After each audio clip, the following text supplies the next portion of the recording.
Hi mga kapreni, welcome to my channel.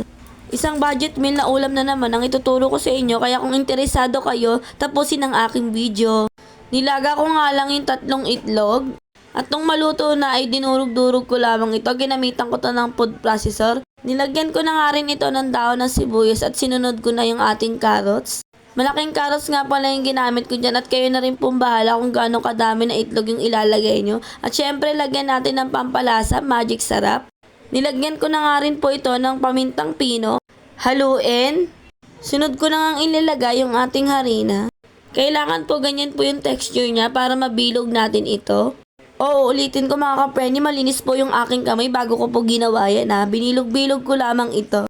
Natapos ko na ngang bilugin yung ating uulamin. Nakagawa na nga pala tayo dyan ng 15 pieces.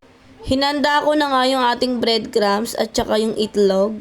Ito yung magsisilbing coating sa ating uulamin. Sinawsaw ko na nga ito sa itlog at saka kinoat ko na nga sa breadcrumbs. Ulitin lamang natin ito hanggang sa matapos. At nang matapos na, ipinirito ko lamang ito. Syempre hindi ko na nga niluto lahat para may ulam pa kami bukas. Ayan mga kapreni, luto na. Pinartner ko na nga lang siya sa may sausawa na ketchup at saka mayonnaise. Tikiman time na. Sa mga gusto pong sumuport sa aking video, pwede na rin po kayo magbigay ng star. Thank you for watching mga kapreni. Babu!